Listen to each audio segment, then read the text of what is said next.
I have a secret that I'm about to reveal.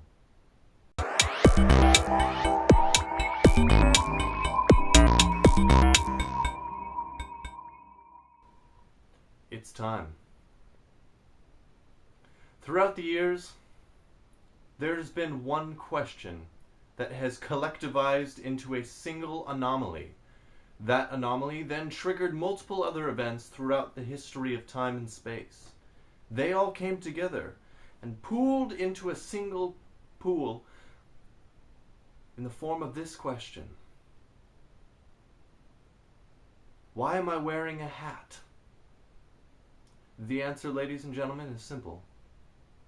So I could do a really dramatic introduction with lots of fancy words like pool and anomaly. The other answer is thus. It's all gone! Seriously. This is the shortest it's ever been. My head feels cold. Maybe that's not such a bad thing. Smooth coloration all throughout.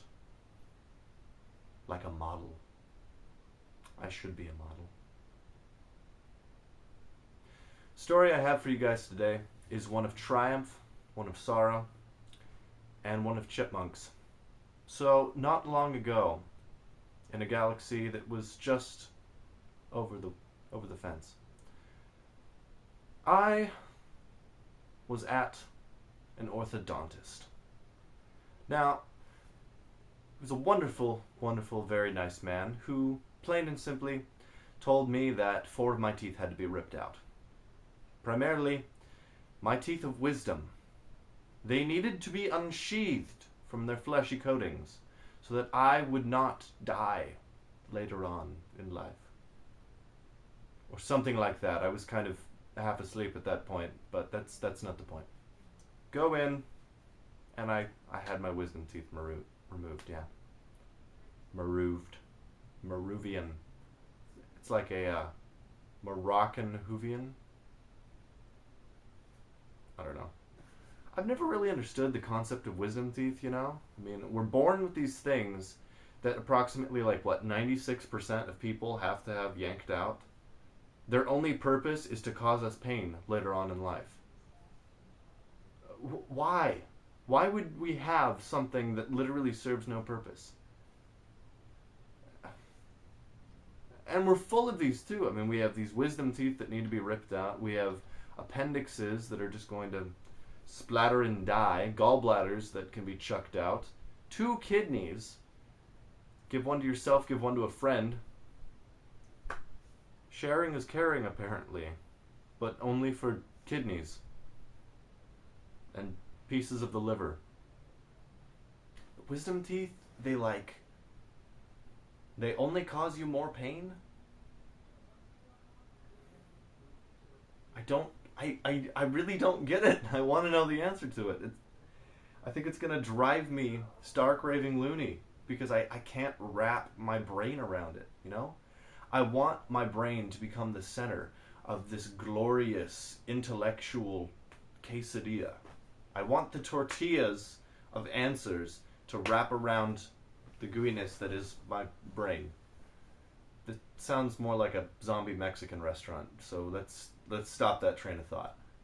Going back, so I'm sitting in this room, and they had me watch this 5-hour video, probably closer to 30 minutes, but still, all it did was talk about the disadvantages, basically, of having your hidden bone spears ripped out of the back of your cavernous maw. That's all I got from it. And the more I watched it, the less I felt comfortable with it. You know, because going in there, it was like, you know, this is going to be cool. I'm going to just go in, come out, eat nothing but pudding for a week. This sounds cool. I mean, what's not to love? And then, watching the video, I'm just sitting there, and my smile slowly drops.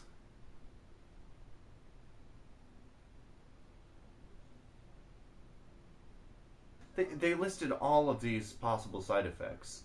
You might never recover from this surgery. You might spend the rest of your days in a coma. You might have gaping holes in the back of your mouth. We might accidentally remove more teeth than we intended to. We might accidentally strike a nerve which will cause you blistering pain for the rest of your life. And there is a 75% chance that you may die. After we finish watching the video, everything's fine and dandy and I'm shivering like a little hyperactive flaming squirrel. So they bring in these papers, tell us to sign our life away. Our? I refer to myself as Gollum, apparently. No, but so they bring in the papers, and they basically tell me to sign my life away. Sign it, they're like, okay, thank you so much! And then they kind of like moonwalk out of the room and shut the door. So I'm sitting there awkwardly, waiting for this whole thing to happen. It's about 3 minutes later, the door opens again, and this time it's this like, this doctor, basically, this orthodontist. He comes in and he says, okay, we're gonna proceed in the surgery. So come on over here and come in this other room and we'll get you settled in. So I'm having these like, light fluffy visions because the orthodontist is a really nice, friendly guy. So I don't know if that just like disarmed me or whatnot, but his personality was so like, he was a nice, good guy. And so we walk into this other room where the surgery is going to take place, and immediately, like, that little spark of joy inside my heart just kind of died. Like Gwen Stacy. I go into the room, and immediately the first thing I notice is the chair. Okay? It's a standard kind of cushy chair, so that's not too disarming, There's not very many bad things that can happen when a cushy chair is around. Okay, I lied. I'm pretty sure several chairs on the Death Star were cushy, and that kind of blew up. But regardless, nice cushy chair. But the thing that really gets me is these two armrests that, obviously you rest your arms on. And they had these straps to hold you down, so I'm concerned that I'm going to be flailing for my life throughout this entire procedure. But then they say that they're going to knock me out, so that's fun. So I sit down, they strap me in, I recline back like an inverted Batman Begins type of deal. I'm going down to fire some weapons of mass destruction and blow up a corrupt city that I'm trying to save. So I'm all the way back, floating on a cloud, because it was really comfortable. And they put this mask thing over me. So immediately, the first thing that pops in my mind is the Bane voice. When are we going to begin these procedures? So I have this mask on me, and there's something leaking into my lungs. I don't know what it was, but it smelled funny, and it made me very sleepy. So they have me, and I'm kind of feeling a bit woozy, falling. My consciousness is kind of just dwindling at this point. I felt like a big, fleshy rubber glove that's just sitting on the pavement. Suddenly, all of my muscles were suddenly no longer mine to control, and I just flopped.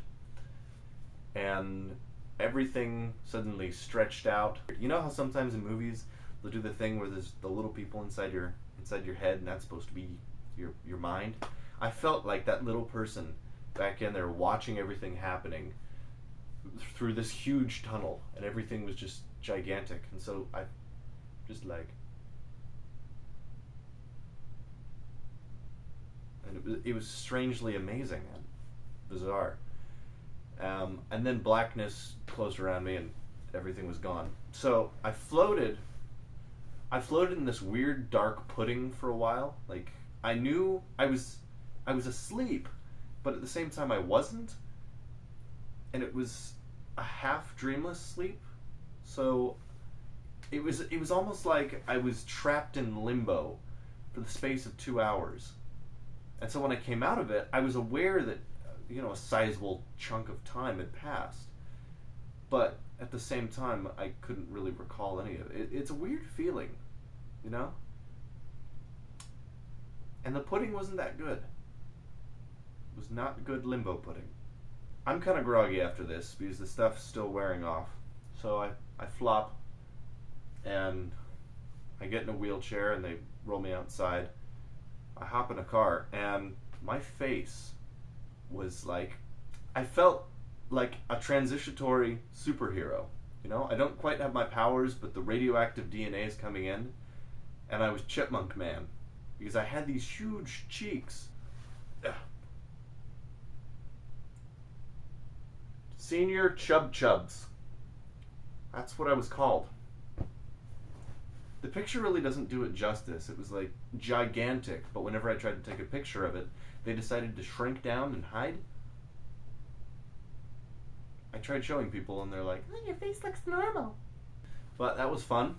So I lived on pudding, jello, and macaroni and cheese for about a week. I never thought I would miss solid foods more in my life.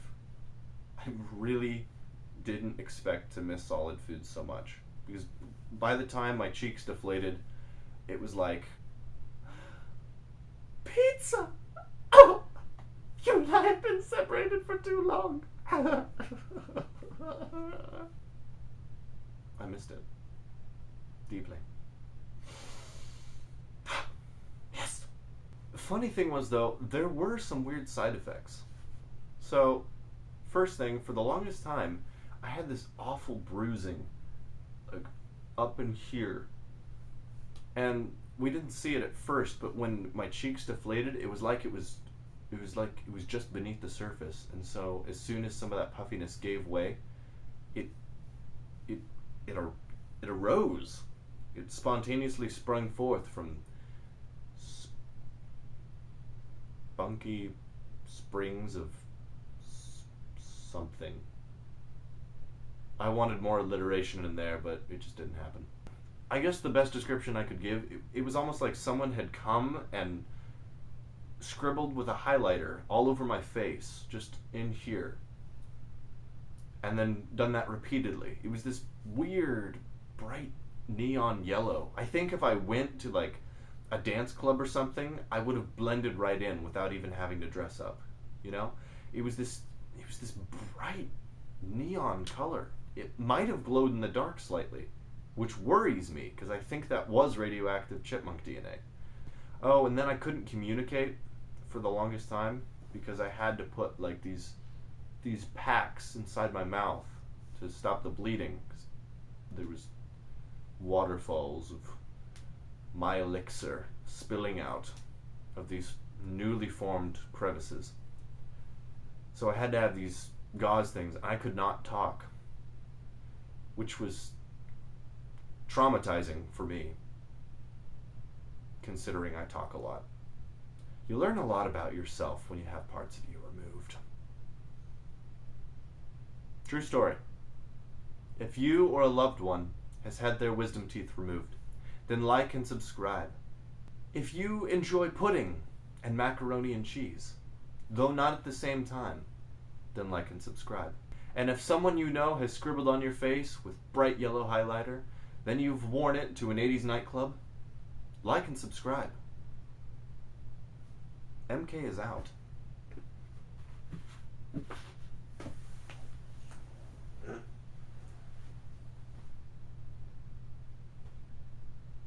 That was a really pathetic fadeaway.